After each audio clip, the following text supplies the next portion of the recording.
بگو پروردگارت این عذاب را تمام کند. او میگوید نه، شما برای همیشه اینجا ماندگارید. ما حقیقت را برایتان آوردیم، ولی بیشتر شما از حقیقت بیزار بودید. اما عذاب اونجا فقط آتش نیست. یک آدم از اینم رنج میبره که از نعمتهای بهشت محروم شده. از تنهایی، از سکوت، از اینکه با شیطان میسوزه، از درد آتش سوزان و درد سرمایه سوزناک، از درد ناسپاسی نسبت به خدا و از اینکه نمیتونه با خدا صحبت کنه. یعنی یک آدم اونجا با انواع و اقسام عذاب تنها میمونه. اون روز خدا به اهل جهنم میگه با من صحبت نکنید. چه صحنه دردناکیه نه؟ ارتباطشون با پروردگارشون کاملا قطع میشه. مردم توی آتیش دستاشون با زنجیر بسته شده و شعله ها تمام بدنشون رو پوشوندن. چشمانشون پر از ترسه که غیر قابل وصفه. هر نفسی که میکشن پر از گرمای سوزان جهنمه. سعی میکنن فرار کنن و خودشون رو نجات بدن، اما نمیتونن چون هیچ راه فراری وجود نداره. آب جوشانی که روی سرشون میریزن پوستشون رو ذوب میکنه و درونشون رو میسوزونه. قرآن اینطور توصیفش میکنه: و تو چه دانی که سقر چیست؟ هیچ چیز را باقی نمیگذارد و رهان نمیکند، همه را میسوزاند و پوست را سیاه میکند. غذاشون زقومه که میوه یک درخت توی جهنمه و گیاهان خاردار، و نوشیدنشون آب جوش و چرک هستش.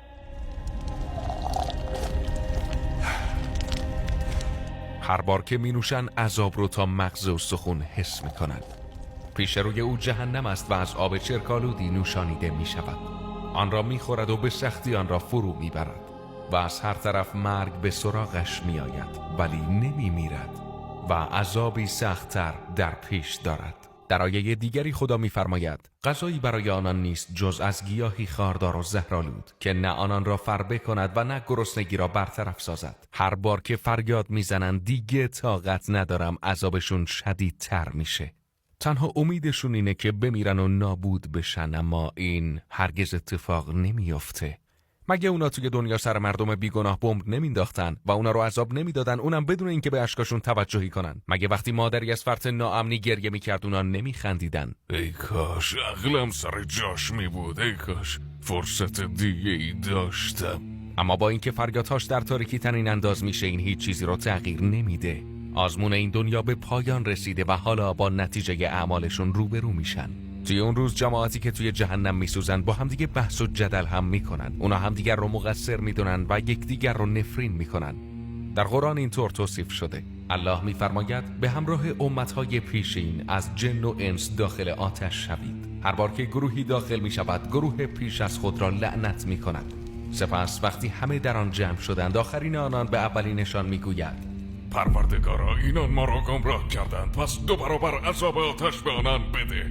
الله میفرماید برای هر یک از شما عذابی 2 چندان است، ولی شما نمیدانید. و اولین آنان به آخرینشان میگوید: شما را بر ما برتری نیست. اکنون به خاطر اعمالی که مرتکب میشدید عذاب را بچشید. همینطور هم بعضی از اهل جهنم شیطان رو سرزنش میکنن و شیطان اینطور پاسخ میده: خداوند به شما وعده حق داد، من هم به شما وعده دادم، اما وعده هایم دروغ بود.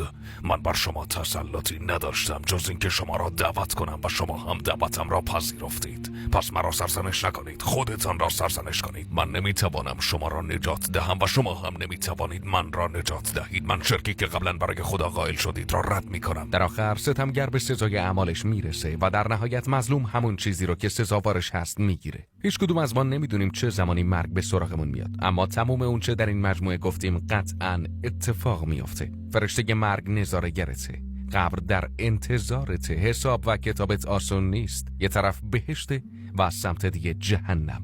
و اگر تو هنوز داری این ویدیو رو تماشا میکنی، یعنی آزمونت هنوز تموم نشده، یعنی هنوز فرصت داری کاراتو رو به راه کنی. کدوم لذت توی این دنیا میتونه بزرگتر از نعمتهای بهشت باشه؟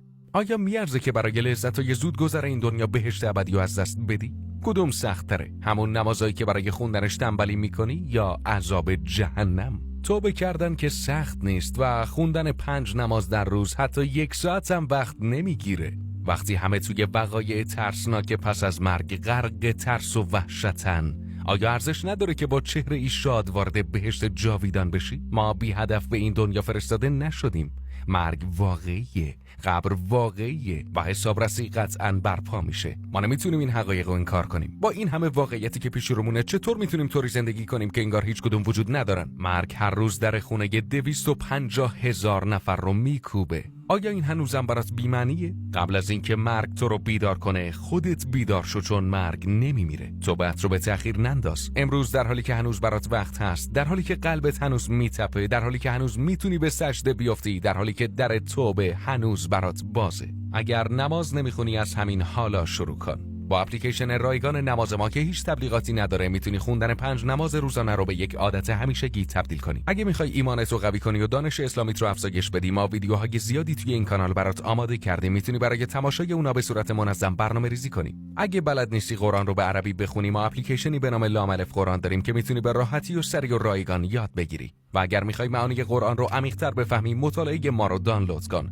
یادت باشه همین که برای خودت یک هدف تعیین کنی، حتی یک هدف کوچیک، همه چیز شروع به تغییر میکنه. بیایید با آیه‌ای از قرآن تموم کنیم که وسیع‌ترین درب امید رو باز میکنه. بگو ای بندگان من که بر خود اسراف کرده اید، از رحمت خداوند ناامید نشوید، زیرا خداوند همه گناهان را می آمرزد. به راستی که او بسیار آمرزنده و مهربان است.